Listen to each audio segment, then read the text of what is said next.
ನಮಸ್ಕಾರ ವೀಕ್ಷಕರೇ, ಇವತ್ತಿನ ವಿಡಿಯೋದಲ್ಲಿ ಅಮ್ಮನ ಅಡುಗೆ ಟಿಪ್ಸ್ಗಳು. ಇಂತಹ ಟಿಪ್ಸ್ಗಳು ನಿಮಗೆ ಗೊತ್ತಿದ್ದರೆ ಯಾರನ್ನು ಕೇಳುವ ಅವಶ್ಯಕತೆ ಇಲ್ಲ.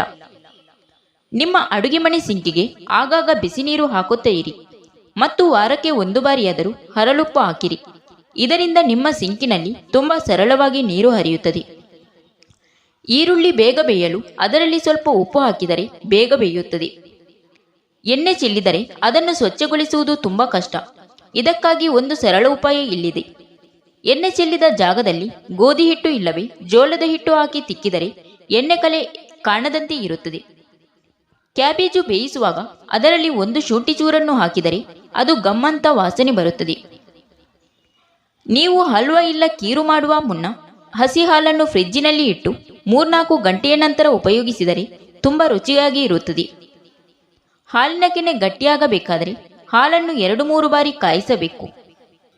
ಉಪ್ಪಿನಕಾಯಿಗಳಲ್ಲಿ ಸ್ವಲ್ಪ ಖಾರ, ಉಪ್ಪು ಹೆಚ್ಚಾಗಿಯೇ ಇರಬೇಕು. ಇದರಿಂದ ಉಪ್ಪಿನಕಾಯಿಗಳು ಕೆಡುವುದಿಲ್ಲ. ಹಸಿ ಎಣ್ಣೆ ಬಳಸಿದರೆ ಉಪ್ಪಿನಕಾಯಿ ಸ್ವಲ್ಪ ದಿನಗಳಲ್ಲಿ ಎಣ್ಣೆ ವಾಸನೆ ಬರುತ್ತದೆ. ನಿಮಗೆ ಬೇಕಾದ ಪ್ರಮಾಣದಷ್ಟು ಉಪ್ಪಿನಕಾಯಿಗೆ ಎಣ್ಣೆ ಬೆರೆಸುವುದು ಸೂಕ್ತ. ಉಪ್ಪಿನಕಾಯಿ ತುಂಬುವ ಭರಣಿ ಇಲ್ಲವೇ ಡಬ್ಬಿ, ಬಾಟಲ್ ಯಾವುದೇ ಇರಲಿ ಸ್ವಚ್ಛವಾಗಿ ತೊಳೆದು ಒರೆಸಿ ಒಣಗಿಸಬೇಕು. ಉಪ್ಪಿನಕಾಯಿ ಸ್ಟೀಲ್ ಡಬ್ಬಿಯಲ್ಲಿ ಇಡಬಾರದು. ಆ ಪಾತ್ರೆಯಲ್ಲಿ ಸ್ಟೀಲ್ ಚಮಚ ಕೂಡ ಹಾಕಬಾರದು. ನೀವು ದೊಡ್ಡ ಜಾಡಿಯಿಂದ ಉಪ್ಪಿನಕಾಯಿ ತೆಗೆಯಲು ಒಣಗಿದ ಚಮಚದಿಂದ ತೆಗೆಯಿರಿ. ಬೇಕಾಗಿರುವ ಪ್ರಮಾಣಕ್ಕೆ ಮಾತ್ರ ಒಗ್ಗರಣೆ ನೀಡಿ ಬಳಸಿಕೊಳ್ಳಬೇಕು. ಉಪ್ಪಿನಕಾಯಿ ಒಗ್ಗರಣೆ ಮಾಡುವ ವಿಧಾನ ಹೇಗೆಂದರೆ, ಎಣ್ಣೆ ಕಾಯಿಸಿ ಅದರಲ್ಲಿ ಸಾಸಿವೆ, ಜೀರಿಗೆ ಹಾಕಿ ಅವು ಸಿಡಿದ ತಕ್ಷಣ ಕರಿಬೇವು, ಇಂಗು ಹಾಕಿರಿ. ಒಗ್ಗರಣೆ ಆರಿದ ನಂತರ ಉಪ್ಪಿನಕಾಯಿಯೊಂದಿಗೆ ಬೆರೆಸಿ. ಕೆಲವರು ಉಪ್ಪಿನಕಾಯಿ ಫ್ರಿಜ್ಜಿನಲ್ಲಿ ಇಡುತ್ತಾರೆ. ಆದರೆ ಒಂದು ಸಾರಿ ಫ್ರಿಜ್ಜಿನಲ್ಲಿ ಇಟ್ಟ ಉಪ್ಪಿನಕಾಯಿ ಮತ್ತೆ ಹಲವಾರು ದಿನಗಳು ಹೊರಗೆ ಇಡಲು ಬರುವುದಿಲ್ಲ. ಒಂದು ವೇಳೆ ಇಟ್ಟರೆ ಅದು ಕೆಡುತ್ತದೆ. ಬಜ್ಜಿ, ಬೋಂಡ ಮಾಡುವಾಗ ಕಡಲೆಬೇಳೆ ಹಿಟ್ಟಿನ ಜೊತೆಯಲ್ಲಿ 2-3 ಟೇಬಲ್ ಚಮಚ ಅಕ್ಕಿ ಹಿಟ್ಟು ಹಾಕಿದರೆ ಗರಿಗರಿಯಾಗಿ ಬರುತ್ತದೆ. ಬಜ್ಜಿ ಹಿಟ್ಟಿನಲ್ಲಿ 2-3 ಟೇಬಲ್ ಚಮಚ ಬಿಸಿ ಎಣ್ಣೆ ಹಾಕಿದರೆ ಬಜ್ಜಿ ಹಗುರವಾಗಿ ಬರುತ್ತದೆ. ವಡೆಗಾಗಿ ಬೇಳೆಯನ್ನು ನೆನೆಸಿದರೆ 2-3 ಗಂಟೆಗಳ ಕಾಲ ನೆನೆಸಬೇಕು. ಉದ್ದಿನ ವಡೆ ಹಿಟ್ಟು ಸ್ವಲ್ಪ ತರಿತರಿಯಾಗಿ ಇರಬೇಕು. ಇದರಿಂದ ವಡೆ ಚೆನ್ನಾಗಿ ಇರುತ್ತದೆ. ತುರಿದ ಕೊಬ್ಬರಿಯನ್ನು ಒಂದು ಅಗಲವಾದ ಪಾತ್ರೆಯಲ್ಲಿ ಹಾಕಿ ಫ್ರಿಜ್ಜಿನಲ್ಲಿ ಇಡಬಹುದು. ಇಲ್ಲವೇ ಬಾಕ್ಸಿನಲ್ಲಿ ಹಾಕಿ ಫ್ರೀಜರ್ನಲ್ಲಿ ಇಡಬಹುದು. ಬಾಳೆಕಾಯಿ ಹೆಚ್ಚಬೇಕಾದಾಗ ಕೈಗೆ ಮತ್ತು ಚಾಕುವಿಗೆ ಸೂರ್ಯಪಾನದ ಎಣ್ಣೆ ಹಚ್ಚಿಕೊಂಡು ಹೆಚ್ಚಿದರೆ ಅದರ ಅಂಟು ಕೈಗೆ ಅಂಟುವುದಿಲ್ಲ. ತೆಂಗಿನಕಾಯಿ ಸರಿಯಾಗಿ ಮಧ್ಯದಲ್ಲಿ ಒಡೆಯಬೇಕಾದರೆ ಅದನ್ನು ತೊಳೆದು ಒಡೆಯಬೇಕು. ಟೊಮೆಟೊ ಸೂಪ್ ಕುದಿಸುವಾಗ ಒಂದು ಬೀಟ್ರೂಟ್ ಪೀಸ್ ಹಾಕಿದರೆ ತುಂಬ ಒಳ್ಳೆಯ ಬಣ್ಣ ಬರುತ್ತದೆ. ಮೀನು ಕರಿಯುವಾಗ ಅದು ಕಾವಲಿಗೆ ಅಂಟುವುದನ್ನು ತಡೆಯಲು ಅಕ್ಕಿ ಹಿಟ್ಟಿನ ಪೇಸ್ಟ್ ಮಾಡಿ ಅದರಲ್ಲಿ ಮೀನು ಅದ್ದಿ ಕರೆಯಿರಿ. ಸುಲಿದ ಏಲಕ್ಕಿ ಸಿಪ್ಪೆಯನ್ನು ಟೀ ಪುಡಿಯಲ್ಲಿ ಹಾಕಿದರೆ ಚಹಾ ತುಂಬ ರುಚಿಯಾಗಿ ಇರುತ್ತದೆ. ಗುಲಾಬ್ ಜಾಮೂನು ಹಿಟ್ಟಿಗೆ ಸ್ವಲ್ಪ ಮೊಸರು ಹಾಕಿ ಕಲಸಿದರೆ ಜಾಮೂನು ತುಂಬ ಮೃದುವಾಗಿ ಆಗುತ್ತದೆ. ಮಾಂಸ ಬೇಗ ಬೇಯಬೇಕಾದರೆ ಅದರಲ್ಲಿ 1-2 ತುಂಡು ಅಡಿಕೆ ಹಾಕಿದರೆ ಬೇಗ ಬೇಯುತ್ತದೆ. ಕರಿದ ತಿಂಡಿ ಪದಾರ್ಥಗಳು ತಕ್ಷಣವೇ ಮುಚ್ಚಿದರೆ ಅವು ಮೆತ್ತಗೆ ಆಗುತ್ತದೆ. ಚಳಿ ಮಳೆಗಾಲದಲ್ಲಿ ಉಪ್ಪು ತೇವಾಂಶದಿಂದ ಕೂಡಿರುತ್ತದೆ. ಅದನ್ನು ತಡೆಯಲು ಅದರಲ್ಲಿ 4 ಕಾಲು ಅಕ್ಕಿಯನ್ನು ಹಾಕಬೇಕು. ಪನ್ನೀರನ್ನು ಡೀಪ್ ಫ್ರಿಜ್ಜಿನಲ್ಲಿ ಇಡಬೇಕು. ಬಳಸುವ 2 ಗಂಟೆಗಳ ಮುನ್ನ ತೆಗೆದು ಇಟ್ಟು ಬೇಕಾದ ಆಕಾರಕ್ಕೆ ಕಟ್ ಮಾಡಿರಿ.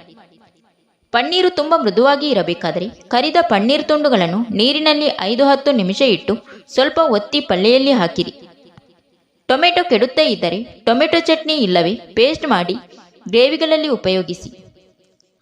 ಮೊಟ್ಟೆ ಮೇಲೆ ಬಿರುಕು ಬಿಟ್ಟಿದ್ದರೆ ಅದರ ಮೇಲೆ ಟೇಪ್ ಹಚ್ಚಿರಿ. ಅದನ್ನು ಮಾರನೆಯ ದಿನ ಉಪಯೋಗಿಸಬಹುದು. ಯಾವುದಾದರೂ ವಸ್ತು ಪಾತ್ರೆ ತಳಕ್ಕೆ ಏನಾದರೂ ಅಂಟಿದರೆ ಆ ಪಾತ್ರೆಯನ್ನು ತಿರುಗಿಸಿ ಹಾಕಿ ಅದರ ಮೇಲೆ ನೀರು ಸುರಿದರೆ ಅದು ಬಿಟ್ಟುಕೊಳ್ಳುತ್ತದೆ. ಆಲೂಗಡ್ಡೆ ಪ್ಲಾಸ್ಟಿಕ್ನಲ್ಲಿ ಇಡುವುದಕ್ಕಿಂತ ಅಗಲವಾದ ಬಟ್ಟೆಯಲ್ಲಿ ಇಡುವುದು ಲೇಸು. ಇದರಿಂದ ಆಲೂಗಡ್ಡೆ ಹಾಳಾಗುವುದಿಲ್ಲ. ಒದ್ದೆ ಇರುವ ಪಾತ್ರೆಯಲ್ಲಿ ಮೊಟ್ಟೆ ಒಡೆದರೆ ಅದು ಪಾತ್ರೆಗೆ ಅಂಟಿಕೊಳ್ಳುವುದಿಲ್ಲ. ನೀವು ಆಲೂಗಡ್ಡೆ, ಬೆಂಡೆಕಾಯಿ ಹುರಿಯುವಾಗ ಸ್ವಲ್ಪ ಉಪ್ಪು ತಳದಲ್ಲಿ ಹಾಕುವುದರಿಂದ ಅವು ಒಂದಕ್ಕೊಂದು ಅಂಟಿಕೊಳ್ಳುವುದಿಲ್ಲ. ಎಣ್ಣೆ ಇಲ್ಲದೆ ಕಾವಲಿಗೆ ಅಂಟಿಕೊಳ್ಳದಂತೆ ಮೊಟ್ಟೆ ಆಮ್ಲೆಟ್ ಮಾಡಲು ಸ್ವಲ್ಪ ವಿನೆಗರ್, ಸ್ವಲ್ಪ ಉಪ್ಪು ಹಾಕಬೇಕು. ತುಂಬ ಮೃದುವಾದ ಕೇಕ್ ಮಾಡಲು ಆ ಹಿಟ್ಟಿನಲ್ಲಿ ಸ್ವಲ್ಪ ನಿಂಬೆರಸ ಹಿಂಡಬೇಕು. ಬೇಯಿಸಿದ ಮೊಟ್ಟೆ ಮೇಲೆ ಕಪ್ಪು ಬಣ್ಣ ತೆಗೆಯಲು ಅವುಗಳನ್ನು ಬಿಸಿ ನೀರಿನಿಂದ ತೆಗೆದ ತಕ್ಷಣ ತಣ್ಣೀರಿನಲ್ಲಿ ಇಡಬೇಕು. ಹೆಸರುಬೇಳೆ ಹಲ್ವಾ ಮಾಡುವಾಗ ತುಂಬ ಅಂಟಿದರೆ ಸ್ವಲ್ಪ ಗೋಧಿ ಹಿಟ್ಟು ಉದುರಿಸಿದರೆ ಅಂಟುವುದಿಲ್ಲ. ಆಮ್ಲೆಟ್ ತುಂಬ ರುಚಿಯಾಗಿ ಬರಲು ಅದರಲ್ಲಿ ಸ್ವಲ್ಪ ಕಡಲೆಬೇಳೆ ಹಿಟ್ಟು ಬೆರೆಸಬೇಕು. ಮೊಟ್ಟೆ ಬೀಟ್ ಮಾಡುವಾಗ 1 ಟೀ ಚಮಚ ನೀರು ಹಾಕಿ ಬೀಟ್ ಮಾಡಿದರೆ ತುಂಬ ರುಚಿಕರವಾದ ಆಮ್ಲೆಟ್ ಬರುತ್ತದೆ. ಯಾವುದಾದರೂ ಪಾತ್ರೆ ಬೆಳ್ಳುಳ್ಳಿ ವಾಸನೆ ನೀರುಳ್ಳಿ ವಾಸನೆ ಬರುತ್ತಿದ್ದರೆ ಅದನ್ನು ಉಪ್ಪು ಮತ್ತು ನೀರಿನಿಂದ ತೊಳೆದರೆ ವಾಸನೆ ಹೋಗುತ್ತದೆ. ಹೆಚ್ಚಿದ ನಿಂಬೆಹಣ್ಣು ಫ್ರೆಶ್ ಆಗಿ ಇರಲು ಅದರ ಮೇಲೆ ಉಪ್ಪು ಸವರಿ ಇಡಬೇಕು. Thank you for watching. ಸ್ನೇಹಿತರೆ, ವಿಡಿಯೋ ಇಷ್ಟ ಆದರೆ ಒಂದು ಲೈಕ್ ನೀಡಿ, ವಿಡಿಯೋನ ನಿಮ್ಮ ಫ್ರೆಂಡ್ಸಿಗೆ ಶೇರ್ ಮಾಡಿ, ಚಾನಲ್ನ ಸಬ್ಸ್ಕ್ರೈಬ್ ಮಾಡಿಕೊಂಡು ನಿಮ್ಮ ಅನಿಸಿಕೆಗಳನ್ನು ತಪ್ಪದೆ ಕಮೆಂಟ್ ಮೂಲಕ ತಿಳಿಸಿ.